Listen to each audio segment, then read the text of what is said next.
Hello everybody, I'm Ian Abernethy, and in this video I want to talk about the differences between fighting and physical self-protection. So first thing to note is, of course, self-protection isn't just physical. There's a whole host of skills that have nothing to do with the physical. Skills that are generally the most effective part of self-protection when it comes to keeping yourself safe from criminal activity. Things like, awareness training, de-escalation training, home security, mobile security, awareness of criminal behavior, knowledge of self-protection laws, all that kind of stuff. So it's a big field, and most martial artists reduce it just to solely the physical, which you shouldn't really do. But in this one, that's what I want to talk about. The point where it gets physical, everything else has failed, despite your best efforts, it's going to get physical. And it's still at that point quite different from fighting. So the terms I use to make this demarcation is consensual violence and non-consensual violence. So consensual violence is where you and another person agree to have a fight, you agree where you're going to fight, you agree how you're going to fight, and you agree what a win will be. So at that point there, generally you have symmetrical goals. Your goal matches the goal of the other person. We're going to have a boxing bout and they're fighting by the same rules, or judo, they're fighting by the same rules, or even two guys go and let's step outside of the pub car park and settle my differences. There's still an agreement that, that there's going to be no rules even in that one. We're just going to beat each other up until one's down. The final one, by the way, is street fighting. It is a form of consensual violence. It's not non-consensual violence, nor is it self-defense or self-protection, right? Street fighting is used as a synonym for self-protection throughout the martial arts world, and knock it off. You shouldn't do it because they're not the same at all. They have a very different dynamic. And in addition to that as well, self-defense, self-protection is legal. In most parts of the world, you have a legal right to defend yourself against the unsolicited criminal violence of others, right? You have a right to protect yourself. You have a right to defend yourself, a well-established legal right. In most of the world, there are one or two exceptions where mutual combat laws exist, but in most of the world, you have no right to fight in the street. If you want to fight each other, you can do so within sport. You can kind of go and agree and fight in a certain way. You can go to the martial arts club and you can fight. You can't fight in the street though. You can't just kind of go, right, let's go here. You go somewhere to fight one another, because if nothing else, it's a breach of the peace offence, right? You know what I mean? People walk along the street with families while two guys are smashing the living daylights at one another. Don't worry, it's fine. We agreed to do it. They're not the same. And as I said right at the start, they're not. It's not that they're not the same just because of there's no rules in the street fight and that kind of stuff. It's not that. They have a fundamentally different dynamic because everything about them is different, right? Now, that's not to say there isn't some crossover. Of course, both use punches, right? It's obvious. There's some crossover, but what you cannot do is go, there's some crossover, so therefore they're the same. Elephants and rats are both grey. They're not the same. The fact they share some commonality doesn't really matter. I'm also a great believer in that training needs to be specific. If you want to get good at A, train specifically for A. If you want to get good at B, train specifically for B. If you want to get good at both, train both, but still be specific. What you should never do is go, I want to be good at B, so I will train A, right? That's a little bit like saying, I want to be good at boxing, so I'm going to do lots of judo randori. It doesn't make any sense, right? You train, you'll get stronger and fitter, and maybe there's some minor crossover there, right? But again, training needs to be specific. So I've given this introduction. Now what I want to do is kind of get my flip chart out and then talk about why they are so different. And as I say, they are very, very different. Very, very different. Right, let me get my chart. Okay, there we go. See, all high tech. Don't look for the minute. Let me explain something first. So this is what I'm going to break down why the physical side of self-protection and fighting are so radically different, and why you need to accept this difference if you're going to train effectively for both of them or either of them. I'm not going to make those same old tired arguments I see others make that I don't even agree with. So this isn't, the kind of arguments, in combat sports you train live and, therefore we're best, we're perfect preparation for self-protection. No, you're not, because you train live in the wrong way. There's some crossover, but not good enough. Also, the other one, we in self-defense we can use eye gouges. They don't use eye gouges in in combat sports. Yeah, they use way more effective things in combat sports, like big punches to the head, right? The high gouge can be useful for creating space. It should be something we train. It's something we shouldn't think about. It is not some kind of magic killer move that will render everyone else ineffective. Yeah, if I fight a BJJ guy, I'm just going to stick my thumbs in his eyes. Best of luck with that, sunshine. Best of luck. Because he'll snap all your joints, strangle you unconscious, and then stick his thumbs in your eyes, right? It's nothing to do with any of that. It's this. It's this. This is why they are so different, right? So, and again, to be clear, I'm not making a right, wrong, better, worse kind of judgment on this. What I'm trying to do is make an appropriate, inappropriate one. The way you train needs to be specific to the problem. If you don't understand the problem, you'll never come up with an effective solution. And when it comes to the physical side of self-protection, the thing is, all martial artists, no matter what art you do, should be doing this the same way, because the problem defines a solution. And then once we've ticked off the self-protection box, the physical side of it, we can go play in all the other fun stuff we love to do, right? So this is the point, right? The goal, the goal will determine the strategy. The strategy will determine the tactics. The tactics will determine the choice of techniques and how those techniques are applied in line with the tactics, the strategy, and the goal, right? So if you change the goal, everything else changes. So to give an example, right? So let's say the goal is to win the boxing bout, right? So you find out, oh yeah, my opponent's gasses out, pretty quick. So I reckon by about the third round, he'll already be starting to flag. So my strategy is to get him exhausted and destroy him. My tactics, they'll nail down, right? So I'm going to get exhausted and destroy him. I'm going to work on my own cardio, so my cardio is better than his. I'm going to move around a lot nice and light on my feet. I'm going to use my footwork to keep him moving. I'm going to use my jab to keep him busy. I'm going to have a high work rate, right? And then the techniques are what you would use to do that. What would my footwork be?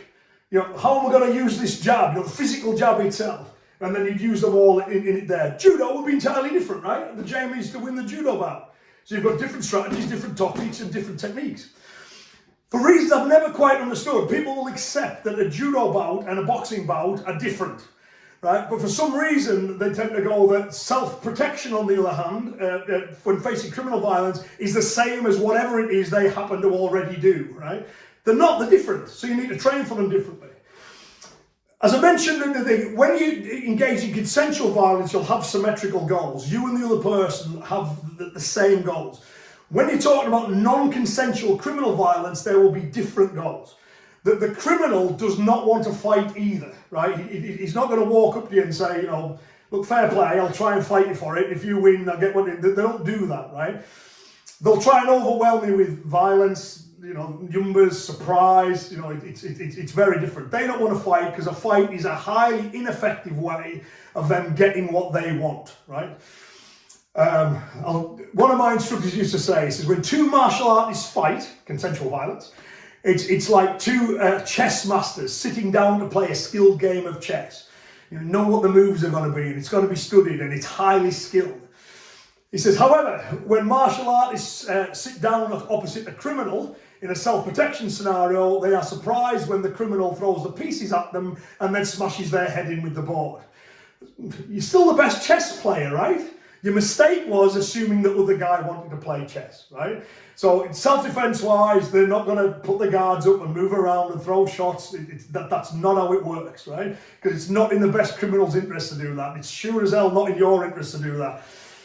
It's different, right? So the criminal's goal is to get whatever they want, right? Your goal is to avoid harm. Now, in terms of, I've thought about this a lot, and I don't like it when people go things like, oh, the aim of self-protection is survival. Well, if I end up on a life support machine, I survived, is that a good outcome? I would say no. Or I go completely over the top and end up in prison as a result of my, way excessive force. Is that a good outcome? I survived, I'm in prison, but I survived. My one is avoid harm, right? And that will include legal harm, physical harm, emotional harm, psychological harm. You're doing whatever you can to minimize the harm that could result from criminal violence, right?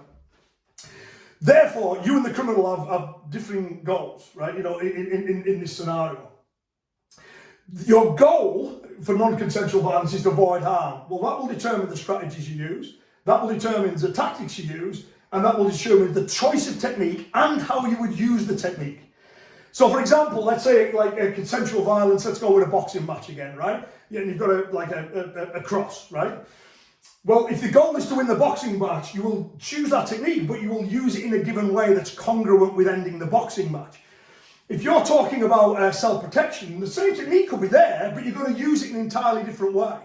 I'm going to preempt with my cross. I'm going to hit him on his preparation to attack during the dialogue stages to stun him and facilitate escape. The same technique's there, it's used in an entirely different way. Even if you get beyond when it's in the physical stages of it, again, you will use that technique differently. I'm going to use this to gain space. I'm going to use it to disorientate. The instant it's disorientated, I'm going to try and get the hell out of there. It's different. I mean, all the differences, change of goal, everything. One example that comes to mind is like in MMA, it's very common. You go bang, bang, bang, bang, bang. You hit him with the punches. He hits the ground. They jump on top of him and they continue to hit until the referee takes them back and says, "Okay, you've won that bout." Right? That is the right thing to do for the goal of winning an MMA bout. Right? You do the same thing without adaptation in self-protection. What have all the witnesses seen? They've seen you knock a guy at the ground, jump on him and continue to pound the life out of him. The criminal will lie, because he's a criminal, and say, "It wasn't me, it was this guy. This guy's a lunatic." What did everyone see? They saw you kneeling on the guy's chest as you punched his lights out, right? In self-protection, the aim would be as soon as they hit, if they stagger back or fall back, woof, I'm out. You ain't going to jump on top of them. So again, it's not just the punches, it's the whole way in which they're applied as well is different.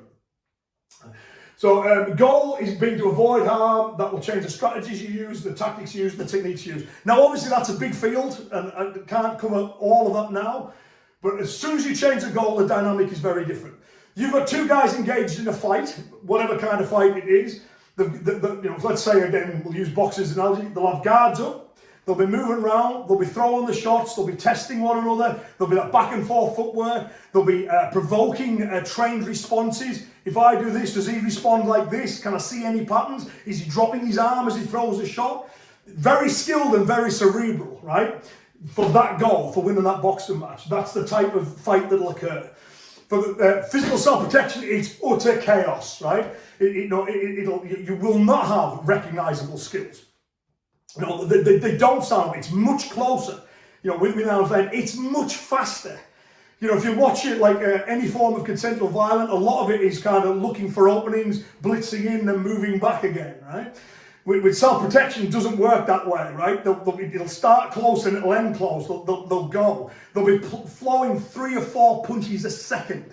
That's at the limits of human reaction speed. So any reactive method starts to get very problematic in and of itself.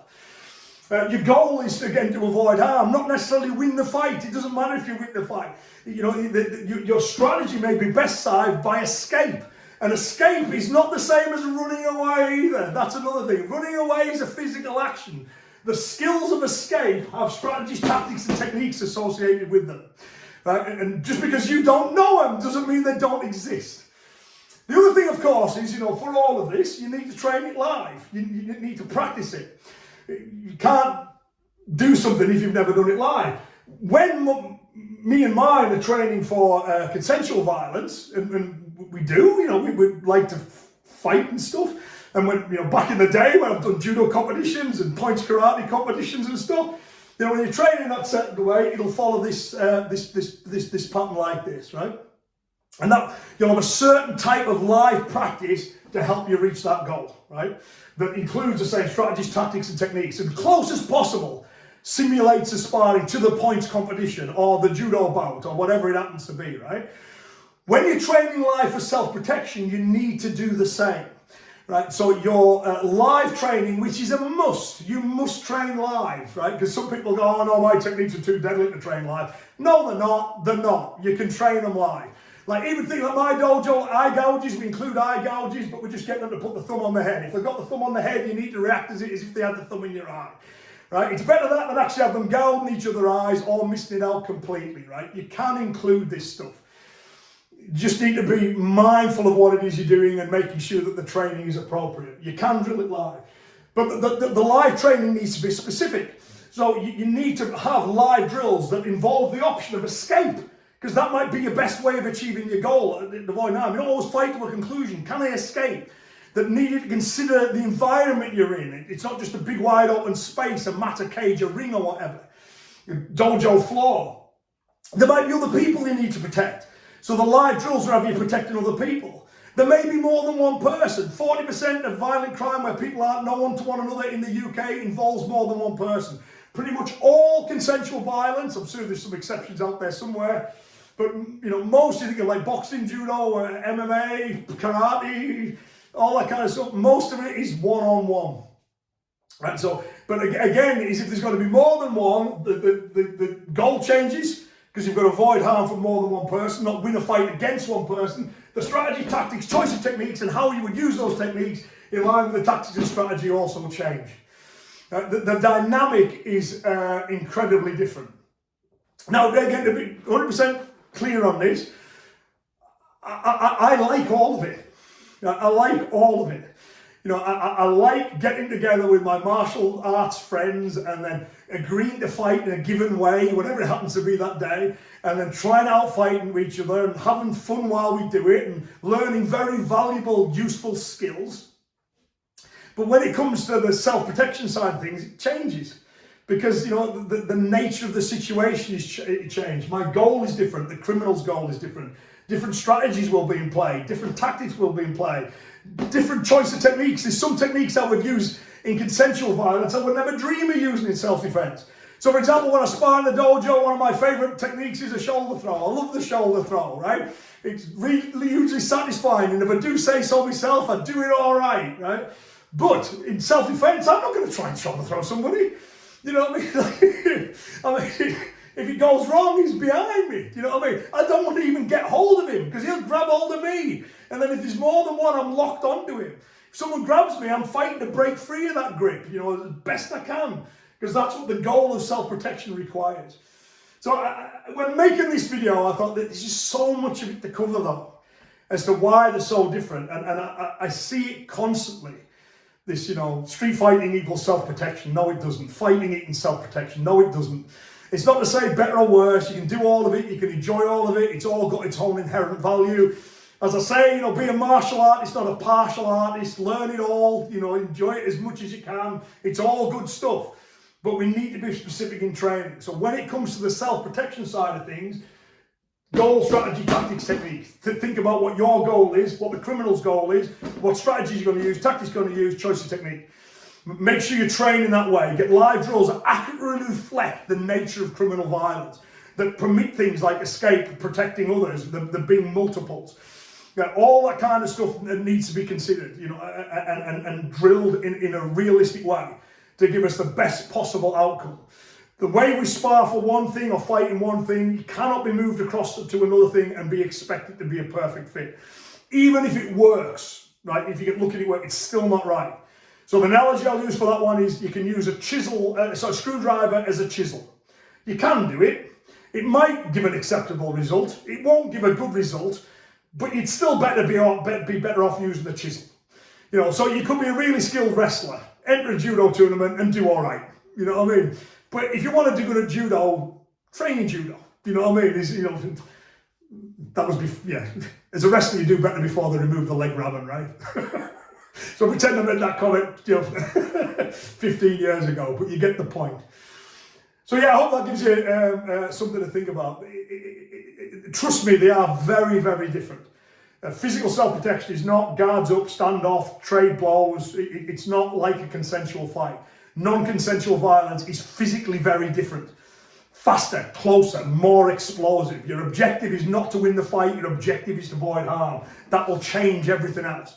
How you approach that situation, you're always looking to get out of there. And as I say, that's not just simply running away, that's making sure you do enough damage so they're disorientated. They can't effectively give chase. You remove their motivation to give chase is part of all of this as well. You scream and shout for help. The criminal worries, I'm going to get caught if I continue here. You go towards places where it's difficult for them to give chase, or there's more people. This is all stuff you would cover in self-protection training. which is not covered in consensual violence training. Not to say that one is better than the other. They're just different. As a martial artist, have your toolkit. Take out what you need when you need it. Use the right tool for the right job. And as I say, if we get this bit right, all martial artists will be doing the self-defense side of things the same. Because it's, you don't need to spend 40 odd years training to get good at self-defense. You can learn that side of it first, learn it early on, tick that box, you've got that done, and then, go and enjoy the other stuff. Learn to do fancy kicks just because you like it. Learn to do advanced high-level groundwork. Learn all that stuff because you want to be the best you can possibly be at groundwork. Learn things that are historically interesting, that may have no relevance to the modern age. We can do all of that and have loads of fun with it. But we need to get the self-protection side of it right if we're going to make that claim. So be clear what your goal is. It's to avoid harm. That changes everything. If the goal changes, everything else changes. Consensual violence is not the same physically as non-consensual violence. So in summary then, you change the goal and everything else changes. The strategies change, the tactics change, the type of techniques you use and how you use them would change. So when we're talking about consensual violence, we have an agreed goal. We have symmetrical goals. You have the same goal as the other person involved in that exchange, right? When you're talking about criminal violence, you have differing goals. You've got asymmetrical goals. The criminal is looking to achieve whatever it is they wish to achieve, commit their criminal act, get property from you, humiliate you, abuse you, whatever it is that they want. And your aim is not to suffer harm. The fact that you've got different goals means that the strategies, tactics, and techniques will be different as well, if you're going to achieve that goal in an efficient way. Now, as we talked about, there can be some crossover, boxing, MMA, Thai boxing, karate, and self-protection all involve, hand strikes, all involve punches, right? But the way they're applied, how they're applied, what the objective is when you're trying to apply them, is all very, very different. And again, to be clear, not making a better or worse thing here as well, and I know some will hear that, but that's really not what I'm saying. You could get a person who is a really skilled consensual violence practitioner who will do incredibly well in that context. That doesn't mean what he's doing is ideal preparation for other people in a differing context. It's the different things. You have to you judge an apple by how appley it is, an orange by how orangey it is, right? You don't judge apples by the standards of oranges. They're just different. And I think we can do all of it, or the elements that we choose to do. You don't have to limit yourself to one area. It's just see what the problem is and then work back from there. What's the goal? And then work back from there. So you train in the most efficient way of reaching that goal. If we do that with combat sports, then we should also do that with everything else, as well, including self-protection. And then, we'll all be practicing pretty much the same stuff when it comes to self-protection side of things. And after that, we can look at the types of consensual violence that we choose to engage in, the historical stuff, the health-based stuff, the cultural stuff, whatever it is we want to do. We can do all of that too. We don't need to limit ourselves. We just need to train specifically. And when we understand that consensual violence and non-consensual violence by their very nature are very different beasts, then if we're training for one, we should train for one. Specifically train for it.